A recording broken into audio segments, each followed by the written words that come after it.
Bon, ben, on va changer un peu le cours de nos entrevues qu'on fait habituellement la semaine. Là, on va parler de plein air un peu. Ça va nous changer un peu. On va parler d'activités sportives parce que là, le beau temps s'en vient. Pas cette semaine, là, mais je vous encourage. Là, le lundi, on parle de 23, puis mardi, on parle de 24. Christian Dionne, directeur général du club de golf Montmagny, bonjour. Bonjour, Michel. Et Justin Brochu, qui est pro de golf et responsable de la boutique du club de golf de Montmagny. Bonjour. Bonjour. Christian, je commence avec toi. Oui. Parce que là, tu sors un peu de ta tanière, là, tu as été tranquille. Oui, j'étais tranquille, oui, effectivement. La saison de golf qui s'est terminée au mois d'octobre l'année passée. Oui. Quelle sorte de saison on a connue au club de golf Montmagny? On a eu une grosse saison. C'était l'année du 60e, si on se rappelle, en 2024. Donc, c'était le 60e anniversaire du club. Donc, on a eu une bonne programmation. On avait plusieurs activités, plusieurs tournois aussi, d'événements qui ont eu lieu durant la saison. Donc, on a eu une bonne saison. L'achalandage a été très bon du début à la fin. Est-ce que c'est meilleur que 2023? En termes d'achalandage, oui, je dirais que oui. Oui, oui, c'était meilleur. Le terrain était en excellentes conditions aussi en 2024. Tu peux le confirmer. Dès les premières journées du début de la saison. Ça ressemble à cette année. Cette année, on vit un peu la même chose. Là. Le terrain est déjà en bonne condition. On est à peine ouvert. Ça va faire 2 semaines vendredi. Et déjà là, les conditions de jeu sont quand même déjà très intéressantes. Bon, je te parle toujours un peu de finances. La première fois que tu viens nous rencontrer, quelle sorte d'année financièrement on a connu au club de golf Montmagny? L'an passé, une saison très satisfaisante. Une année financière qui ressemblait aussi à 2023. Donc, une quarantaine de mille, c'est à peu près de surplus qu'on a réussi à faire. Bon, en malin, notre membership notre nombre de membres reste quand même assez stable. On tourne autour de 280 membres. C'est quand même stable depuis quelques années. On a progressé depuis une dizaine d'années. Là.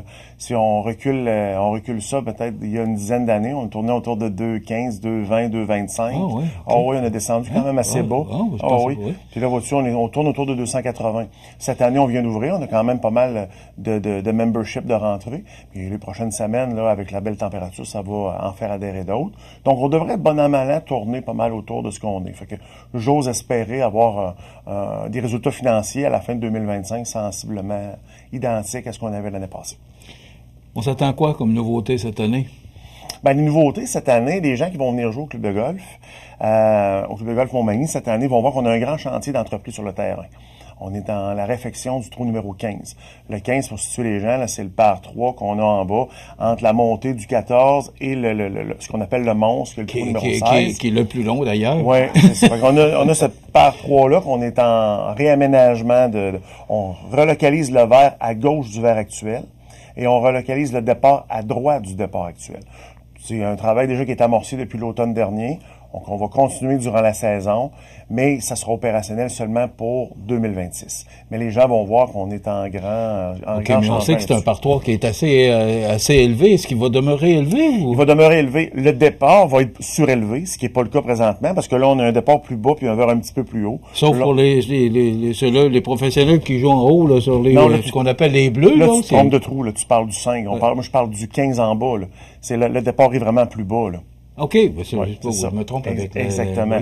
Fait que là, dans le fond, on va avoir un départ surélevé, puis on va avoir un beau grand verre à gauche du verre actuel, à peu près 2,5 fois la superficie du verre actuel. OK, je me trompais de taux.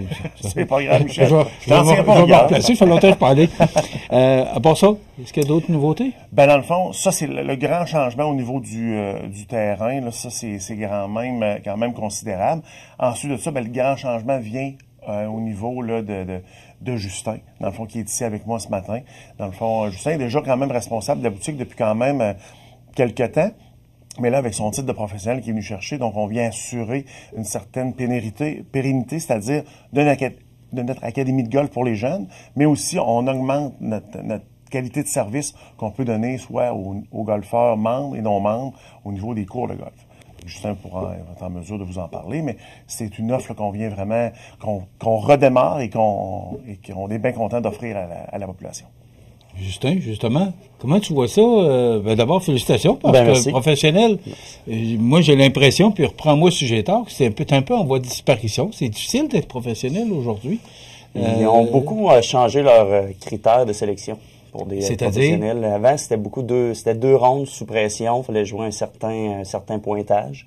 Mais l'été passé, en faisant des tournois, j'ai été capable de me faire créditer une ronde qui me permettait d'avoir mes cartes de professionnel pour après ça suivre des formations année en année. Mais ils ont beaucoup diminué les critères pour justement rendre ça plus invitant, là, plus alléchant là, pour ceux qui veulent continuer dans le domaine du golf. Pourquoi c'était rendu trop difficile pour devenir professionnel? Oui, je dirais ça, mais c'est sûr, c'est surtout parce que ça diminuait en niveau des professionnels, surtout des fois dans les petits clubs un petit peu plus de région, etc. Donc c'est sûr que dans la région de Montréal, Québec, c'est pas nécessairement un problème, mais c'est plus peut-être ailleurs. Donc c'est sûr qu'ils ont diminué là, les critères de sélection pour permettre à plusieurs d'avoir le titre de professionnel.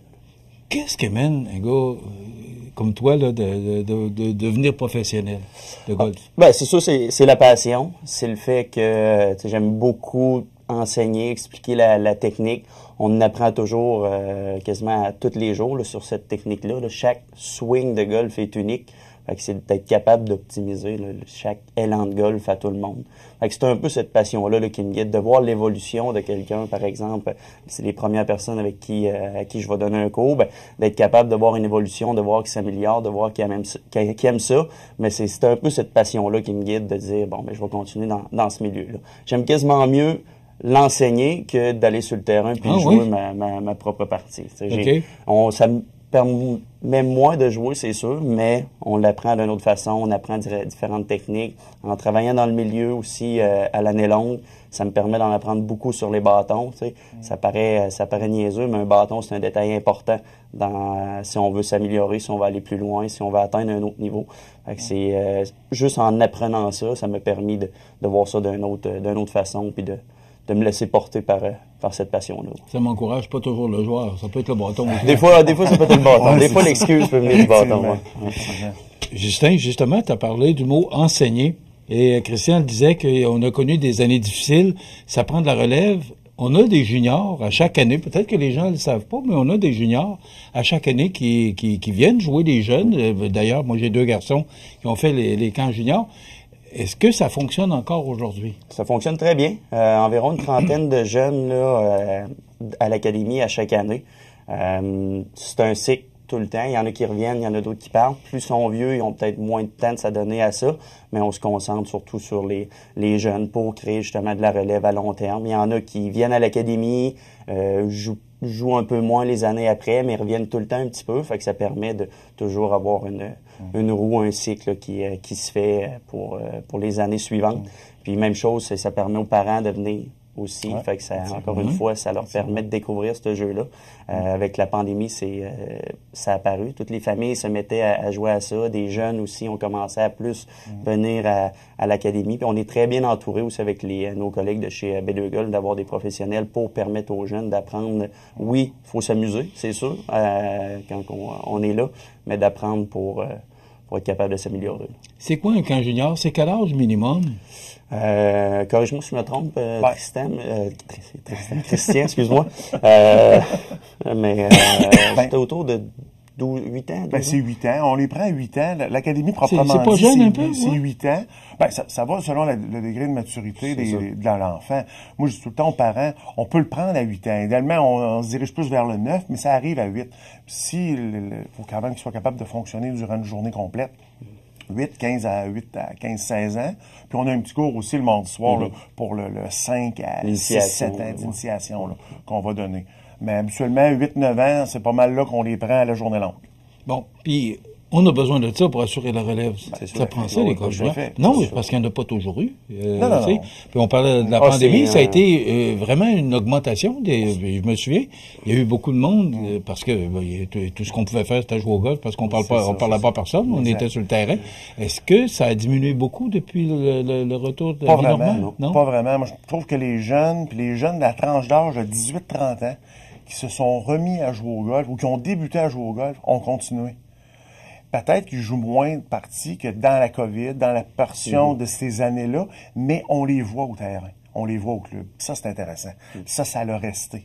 Donc, est-ce qu'il n'y a pas un engouement depuis, justement, c'est un bon point que tu as apporté tantôt, la pandémie. Est-ce que depuis ce temps-là, il n'y a pas un engouement, une augmentation de participation au golf? Ah, définitivement, c'est ça. Partout, là. Pas simplement, pas seulement à Montmagny, mais partout. On se considère chanceux aussi, même à Montmagny, d'avoir beaucoup de jeunes, comme Christian disait, entre 18 et 30 ans, parce que je m'informe souvent ailleurs, surtout dans la région de Québec, c'est peut-être moins populaire, moins facile d'accès aussi. Des fois, ça coûte un petit peu plus cher pour aller jouer là-bas, dans ces terrains-là. La qualité de terrain est sensiblement la même.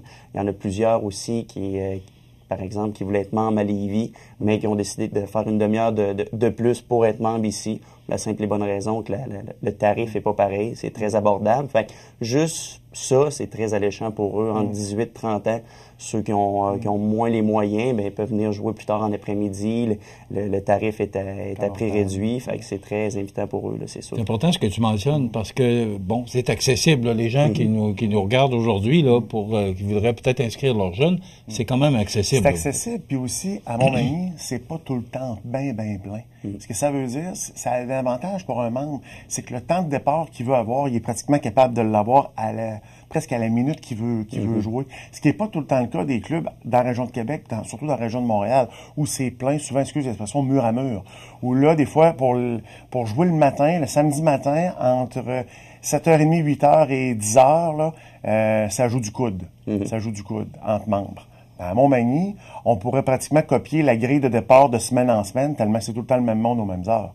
Ça, c'est un gros plus quand on y pense. Oui, des fois, on le réalise pas, mais c'est une chance que les golfeurs ont aussi. Mais est-ce que c'est vrai que Montmagny, c'est un terrain difficile par rapport aux autres? Si on joue bien à Montmagny, on va être très bon ailleurs. Est-ce que c'est parce que c'est un parcours qui est pas évident, surtout le deuxième parcours, le deuxième 9, là, qui est difficile, et surtout le monstre là, qui monte là. Est-ce que c'est un parcours, je parle aux professionnels de golf là, qui est difficile Montmagny par rapport aux autres terrains? Même si on le joue souvent, c'est un terrain qui peut nous donner du fil à retordre. C'est pas large à certains endroits, des trous que oui, on est capable d'aller chercher soit des normales ou des birdies, comme on dit. Mais c'est surtout le point qui rend ça plus difficile, c'est qu'on n'a jamais vraiment les pieds plats en soi. Quand on pratique, par exemple, à l'intérieur, c'est sur un tapis, c'est vraiment plus facile, tout est linéaire à l'intérieur. On arrive au club de golf à Montmagny, puis un des points difficiles, c'est que tu n'as jamais vraiment les pieds plats. Faut que les verres penchent vers le fleuve. Les par 3, c'est les verres en descendant. Donc, à chaque fois, faut réfléchir. On est habitué de le jouer, on sait quel bâton prendre, mais quelqu'un qui arrive, même un excellent golfeur qui arrive à Montmagny, c'est rare qu'il va être capable de jouer sous la normale ou être capable de se tenir autour proche de la normale quand c'est la première fois qu'il joue. On a eu des tournois chaque année, puis des tournois individuels, puis même si c'est des bons golfeurs, ils se tiennent toujours autour de ça, sans être capables de jouer sous la normale. Fait que ça veut dire que le terrain est quand même relativement difficile. Il n'est pas extrêmement long, mais il faut réfléchir à chaque fois quand on fait notre coup. Ce qu'on fait peut-être pas la majorité des golfeurs, parce qu'on le sait d'avance. On y va plus mécaniquement. On dit on le connaît. Fait que, exact. Mais moi, je dis c'est un défi à chaque fois qu'on va jouer sur le terrain Montmagny, parce que le parcours, surtout moi, je me souviens pas des numéros par cœur, là, mais celui où on voit le fleuve, où on voit les îles, c'est vraiment magnifique comme parcours. On a une belle vue. On est choyé d'avoir un club de golf comme on a à Montmagny. Effectivement. C'est un petit bijou qu'on a ici à Montmagny. Là.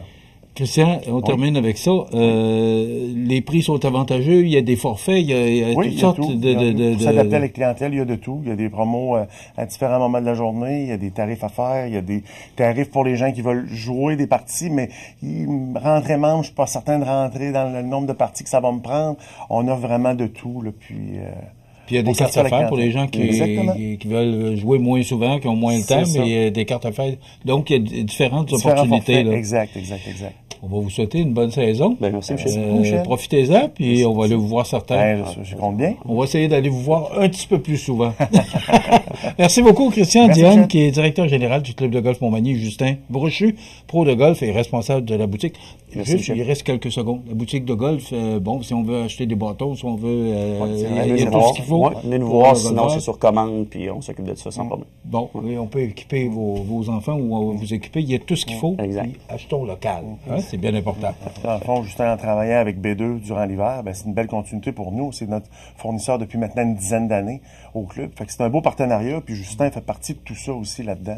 C'est beau, les nouveaux aménagements là, depuis quelques années, là, avec la boutique de golf, là, avec sa réinstallation. On est choyé d'avoir ce club de golf là à Montmagny. Merci beaucoup, mes amis. Merci, Michel. Bonne saison. Merci. Voilà, on s'arrête.